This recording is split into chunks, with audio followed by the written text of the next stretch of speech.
You're listening to Journey for Truth with internationally known medium, Tai Yi practitioner, and radio host Tammy Urbanic. Hello and welcome to Journey for Truth on iHeartRadio and YouTube. Thank you for joining me. I'm Tammy Urbanic. Journey for Truth is always on demand and with many new episodes. On my website, empowermentthroughhealing.org, you can read about the Life Energy Flow Tai Yi treatment, Love Obstruction. This treatment is for people who desire to work on really clearing out old patterns from old relationships and build a sense of new, either within a current relationship or a future relationship. This treatment can be done for a person who's not yet in a new relationship, but also can be done on two people who are in a relationship to help them build a solid foundation of love and discovery. My guest this week is Dean Tong. Dean's work is in being a published author and an expert witness in many trials that involve wrongful child abuse allegations, among other areas that involve children. He has also worked on the cases of John Benet Ramsey and Michael Jackson, among many more. Dean, welcome. Thanks for having me, Tammy. How did false child abuse allegations become your focus and work? I got hit firsthand. Went through an ordeal myself way back in the mid-'80s. Was accused of abusing my 3-year-old daughter and went through criminal allegations, got arrested. State dropped charges, of course, but it wound me up in many other courts, family court, juvenile court against Child Protective Services. And, of course, when I was fighting back in the mid-'80s, there wasn't the law and science that we have available today. Needless to say, we had, no iPhones or iPods or iPads or computers or cell phones back then. So it was very difficult for me to help prove my innocence. And unlike most charges where in this country you're presumed innocent and you're innocent until proven guilty, that's not the case in these cases. In these cases, because of the mindset, children don't lie, children are not mistaken when they allege sexual abuse. It's a very heinous, reprehensible crime, of course, when it occurs. Mm-hmm. But it sparks so many emotions that the immediate perception is you're guilty. Right. Why would the kid say this unless it happened? Mm-hmm. So you're backed up against the wall, and lawyers don't get this stuff in law school. This is not taught in law school. There's no course or curriculum in law school that allows a lawyer to get educated on litigating and trying false, wrongful abuse cases. My books are not in law schools. Dr. Cece's book, Jeopardy in the Courtroom, which is the Bible in child development and suggestibility, memory source contamination, is not in law schools. Mm. So I work with lawyers 24/7, 365 because I have to in order to do my job as an expert, but I can tell you that it's a chore working with attorneys that, like social workers in cases, are well-meaning, well-intentioned, but misguided. Right. So how did it come to be that your daughter made that accusation at such a young age? Well, first of all, she was 3. Right. So she was extremely young. Number 2, I was going through a very bitter divorce and custody battle. So clearly my ex-wife had motive, method, or opportunity to wield my own DNA and daughter as a pawn to falsely accuse me. My ex had all kinds of psychological issues and mental health issues that were undiagnosed and untreated, or if they were diagnosed and treated, she wasn't getting the proper help. So, unfortunately, when you get under the legal microscope in a case like this, the focus goes to the accused, not the accuser. Mm-hmm. Right. It's all about the accused, and it's what I call the 1S theory. One scenario, one suspect. This is what the police and child protection think happened. This is who they believe the perpetrator is, and any other theory or hypothesis has to be basically proved by the defense. So you were able then to obviously prove your innocence. How were you able to do that? Well, I went through batteries of psychosexual tests, very dehumanizing tests, and those were available, fortunately. We have a better test now called the Able Screen that wasn't available when I was going through this in the mid-'80s, but there was a test called the PPG that was available. Went through that, passed that with flying colors. Basically passed every test I went through with flying colors. And, of course, we hired an expert who actually would go on to write the foreword to my first book, which was published in '92, Don't Blame Me, Daddy, Dr. Ralph Underwager. He was hired by my defense lawyers to critique and impeach the interviewer of my daughter. Back then, of course, it was on VHS. In the '80s, now, of course, it's on DVD. And we were able to show that my daughter was basically fed a plethora of suggestive and leading questions, reinforced behavior, directed questions, closed-ended questions. It was a very contaminated interview. So the interviewer just poured gasoline on the fire. Wow. And that's the problem with these cases. When you get a little kid who's suggestible and impressionable, the child can talk about the Tooth Fairy, Santa Claus, Peter Pan, and the Easter Bunny. They can talk about how Daddy touched me in bad places. So you got to understand the biology of the brain and the prefrontal cortex, the amygdala, the hippocampus, the right brain where memory comes from. Kids, the brain is much more underdeveloped than us as adults. Right. And you got to really treat them with, just like the cliche, kid gloves. Mm-hmm. And, this is a system that is charged to protect children at risk. It's not a system bent on family reunification. That's not what they're about. So it's like oil and water. It doesn't mix too well. And how is your relationship now with your daughter? Has this healed? It's strained. It's not what it should be. I was basically eviscerated from her life, and vice versa. And sure, I would prove my innocence. I would force the state to drop all charges against me. I would go on to gain unsupervised visitation, but that's the best I got. I never got overnights, so I could never see my kids overnights until they reached the age of majority, which was in the late '90s.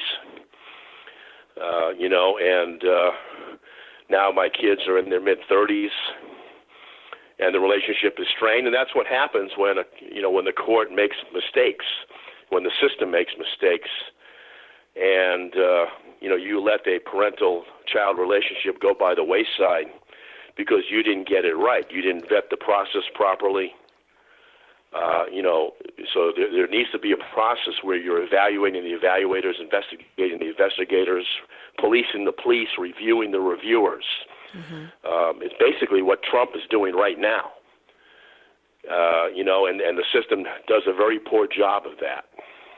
Now, many children are, in fact, abused, as everyone listening knows. So how common is an actual false accusation? Well, false accusation, not too much. We're talking, 2 to 9% with an average of 5%. So 1 in 20, if you go by statistics. But by the definition, false, we're talking about bad faith, malice, aforethought, premeditation. Somebody's going to pick up a telephone and call a toll-free hotline number and ruin your life in a New York minute.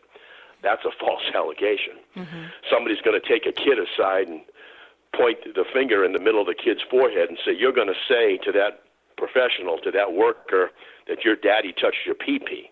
That would be coaching. That would be a false allegation. Most of these cases are not any of those scenarios. Most of these cases are well-meaning allegations. Child comes home, says, my pee-pee hurts. Maybe daddy gave the child a bath the day before or 2 days before because daddy had a weekend visitation. The family's broken up in a separated divorce situation. And all of a sudden, the benign, innocuous bath and perhaps applying Desitin ointment becomes a sexual touch. Mm. Okay, and the entire scenario is driven off of the forensic interview of the child at what's called the Child Advocacy Center, and that interview's on DVD, and that's what I'm known as an expert on. I go across America, impeaching these interviewers, because they do a horrible job. They do a horrible job. Most of these interviewers really have no clue as to what they're doing, and I'm trying to be respectful, but they really don't. They don't apply the best practices methodology. I'm not going to get into a real technical, show here for your audience, but the reality is they use a lot of suggestive questions, and you're supposed to do a blind interview. In other words, the interviewer is not even supposed to know what the allegations are. So that would cause the interviewer to ask the kid an open-ended question. Can you tell me what happened? Mm-hmm. That's the appropriate question. The inappropriate question is, when did your daddy touch your pee-pee? Right. That would be I can see how that would be very leading. And trying to it's worse than that. Yeah. It's worse than that.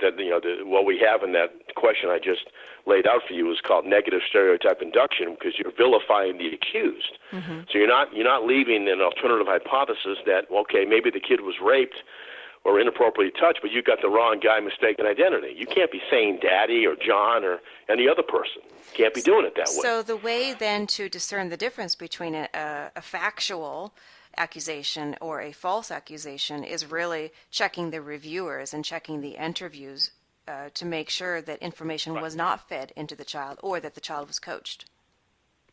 Exactly. And again, we got to understand that memory is encoded, it's stored, it's retrieved, and it's reported. That's how memory works. Memory works reconstructively when it's working correctly. Mm-hmm. And the retrieval phase, when the child encodes that memory of that molest, and most people, whether you're shot in Iraq or Afghanistan or you're raped, you're only going to have what's called gist memory. You're only going to remember bits or pieces of that abuse or traumatic event. You're not going to remember the entire picture and scenario. That would be called verbatim memory. Most people don't have verbatim memory. Mm-hmm. And then also there are times where people will reframe memories, or they'll change a memory, or they actually create a false memory. Exactly. So when you incorporate suggestive leading questions, then maybe the child protection system says, well, we can't say whether it's false or true, but we think it's inconclusive, so we're going to recommend, Mom, you place the kid in therapy. So now the child goes to therapy, and there's the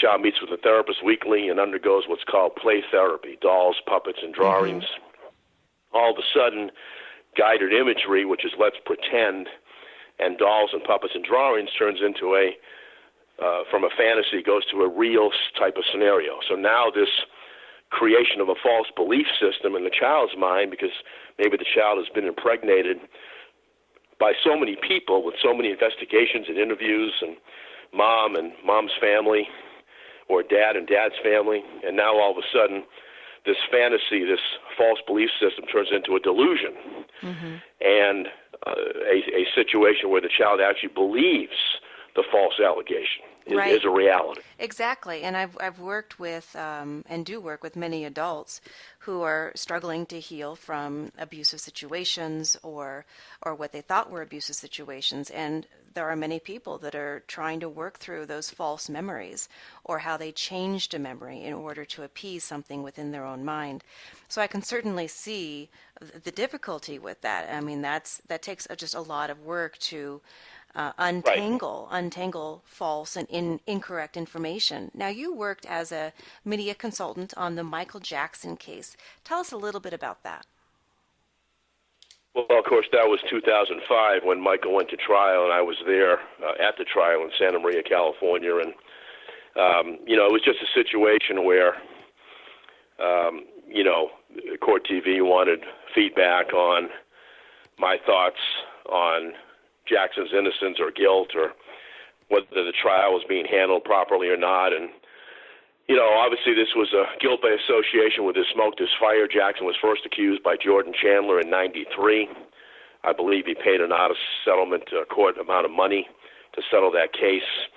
And then 10 years later, he gets indicted after doing that interview with Martin Brashear on national television, where he said some things that may have been misperceived or distorted, that he was allowing boys to sleep in his bed, and all of a sudden this scenario turned into an inappropriate touch. So he got indicted and arrested on Penal Code 288A, which is the California lewd and lascivious criminal charge for that. And basically, like I had to do in my own situation, he had to prove a negative of his innocence. And I mean, he went to trial. That's what an indictment will do to you. You'll have to go to trial. Jackson's bond was set at $3 million. Obviously, most people would be remaining in jail pending trial because they don't have nearly that amount of money to get out of jail. That would take $300,000 and $2.7 million of collateral just to get out on bond. You got to post 10%. So he hired Thomas Mesereau as his criminal defense attorney. I was just providing feedback as to the fact that Jackson probably was guilty of poor judgment if he allowed boys to be in his bed, or if boys saw him running naked from the bed to the bathroom, which I think that might have happened. But that there was no proof that there was any inappropriate touching between Jackson and boys or boys and Jackson. So in my world, that would be considered, I guess, voyeurism or exhibitionism, and what we call a paraphilia. But they didn't. They weren't charging him on that. They weren't prosecuting him on that. They were prosecuting him on inappropriate touches with boys, what's called hebephilia or ephebophilia, adolescent boys. And do you feel that they handled the case appropriately? I believe Macaulay Culkin was one of those boys. He testified at the trial. And do you feel that the case was handled appropriately? Well, I believe the media clearly, Diane Diamond, Dimond, you can Google her name, clearly ran with this. There was incredible what we call confirmatory bias against Michael, a preconceived notion that he did this, again, just based on the heinousness of the charges and the fact that this came up for a second time in 10 years. Well, he must be guilty. There's no way the boys would say this unless it happened.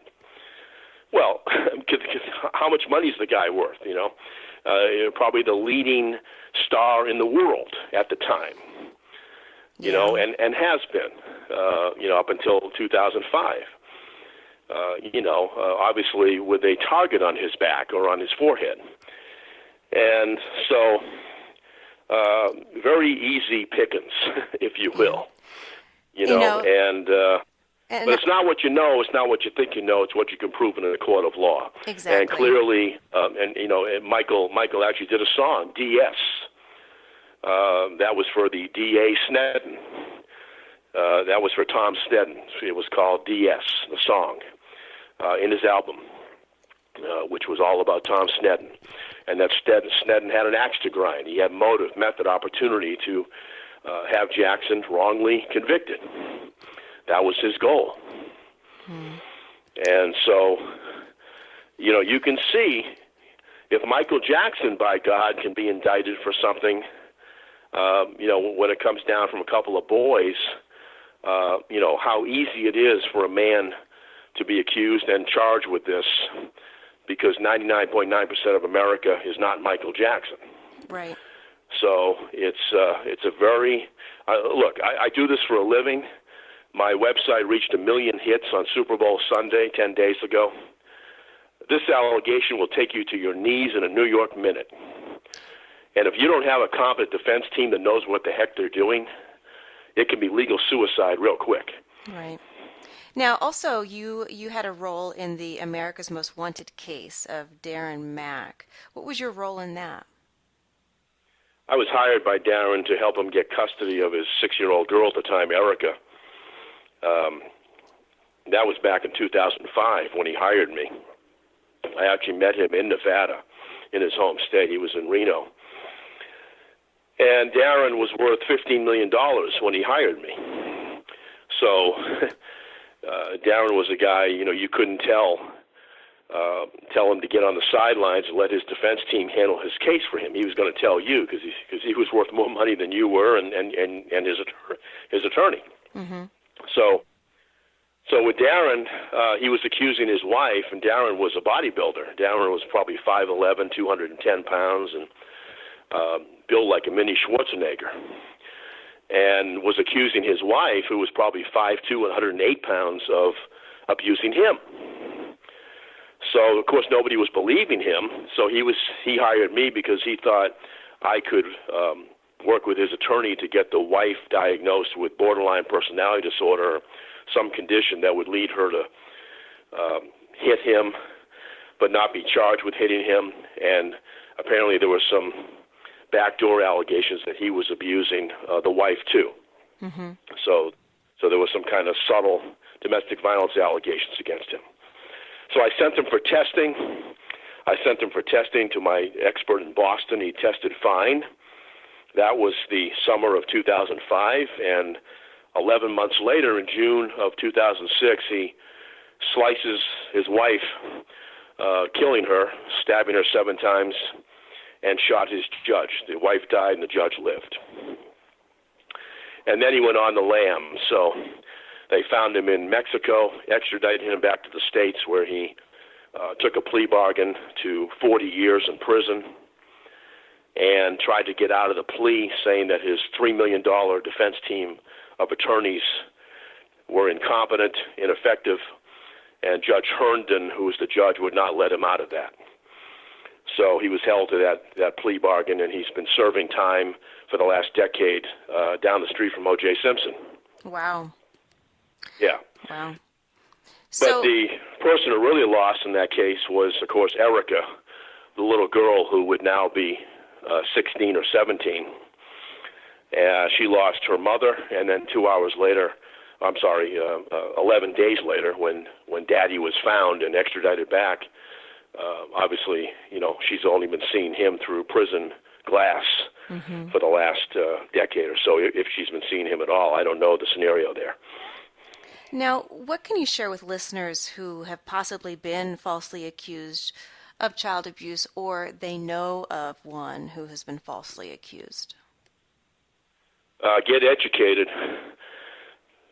My website is abuse-excuse.com. That could probably take you a week to get through. Just my website. There's a lot of legal reviews and statistics and scientific studies and statutes and whatnot at my website. So my work is national. I've worked cases from all 50 states. So I have a pervasive, connections out there in the legal field, in the mental health field, the medical field, because some of these cases, of course, are alleged shaken baby syndrome, battered women syndrome, or battered child syndrome, and also, of course, child rape, which those cases would include a anal genital rape exam. So you're going to have the medical experts included in the case too. So it's a very difficult field. It's a very complex field: psychology, medicine, and law. My job is to make sure the attorney tries to intersect science and the law and get that on the same page in a court of law. That's what I do. And lawyers will tell you that Dean Tong makes us work. I mean, he will make us work. It's what I do. And so I'm having to babysit everybody on the case, including the lawyers. Like I said, you can be a super lawyer, you can be AV rated in Martindale-Hubbell, you can be board certified in this stuff, and still really have no educated strategy as to how to win the case, how to clear the client's name, how to put the family back together. And it's not just men, it's women too. I get moms who hire me who've been falsely accused of coaching. At any one time, I'll have 3, 4, 5 moms on my plate as clients. Well, yeah, and they're all over. They're all over Facebook too.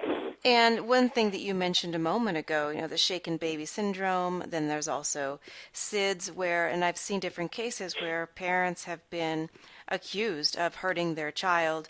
The child is taken. Child Protective Services take the child, but actually the parents did nothing wrong. There was some other medical issue going on, undiagnosed, that sometimes is later like found out. osteogenesis imperfecta or something like that. And there's a good website, sbsdefense.com. Tony Blake, that's her website. She's really good in these cases. So I'm allowed to give opinions as an expert in 4 or 5 different areas of psychology, but I'm not a medical expert. I can't give a medical opinion. So obviously, all I can do in a case of alleged SIDS or shaken baby is be a consulting expert to the attorney, make sure the correct experts are hired, neurologists, orthopedists, radiologists, whoever we need, geneticists, and then, of course, help the attorney on depositions of the adverse witnesses against us, the good witnesses for us. And that's what I do, scientific research, medical research, behavioral science, social science, the law. And so it's very complex. It is, and I think the longer you drag these cases out, the longer the longer you're going to get a true decision on what's going on. I try to do my own internal investigation. I try to be that needle in a haystack who actually is trying to seek the truth of what happened in the case.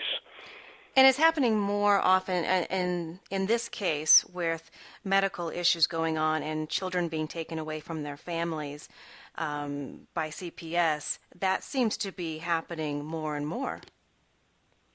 Well, it has ever since the passage of the Child Abuse Prevention and Treatment Act, also known as CAPTA, the Mondale Act of 1974. To me, that's the Achilles heel in this well-meaning, well-intentioned system. It's a law that allows callers to call toll-free hotlines with complete anonymity. So you could have an axe to grind against somebody, ruin somebody's life by falsely accusing them. It also shields CPS workers with 11th Amendment absolute sovereign immunity. You can't sue them. Or I should say you can sue the individuals, but you can't sue the state governmental agency because they're basically an agency of the state, so they have this 11th Amendment immunity. So and with that, a lot of these workers, the CPIs as they're called, Child Protective Investigators, are undereducated, undertrained. And it's not all their fault. I mean, a lot of these women and some men are very well-meaning and well-intentioned. They don't like going out on witch hunts or fishing expeditions. Mm-hmm. And I'm sure they see a lot of valid, genuine abuse, both physical and sexual. There's a lot of that out there. Mm-hmm. Right. There is. But with that, you've got to get it right. Right. And you have to be mindful to not destroy the family in the process. Mm-hmm. And like I said, this is a child protection system first, a family reunification system second. So if there's ever administration that can repeal CAPTA and get people like myself and the people from the inner sphere of child protection to Washington, D.C. and testify in front of Tom Price, the head of HHS, the new head of HHS, in front of Trey Gowdy and Congress and the Senate, I'd love to do that, to be able to put a system in place that actually works for children and families. Well, and it sounds like the bottom line is that if anyone is falsely accused, it's really to empower yourself through education and then also hiring a knowledgeable lawyer who can help guide you through the process of, as you state, proving the innocence. Right, and there's a section in my book, Elusive Innocence, as well as at my website, How to Choose Your Attorney. Wonderful. And where can people find more information about you and your work? So my website is abuse-excuse.com, or just Google my name, Dean Tong, T-O-N-G. My books, I should say, I've written 3, but my most recent book, which is actually 15 years old, but obviously the information is still very relevant in these cases, is at Amazon.com. Excellent. Well, thank you so much, Dean, for being a guest on my show this week. Thank you, Tammy. Thanks for having me. And thank you, listeners, for joining me here as well on Journey for Truth on iHeartRadio and YouTube. Until next time, have a fantastic week.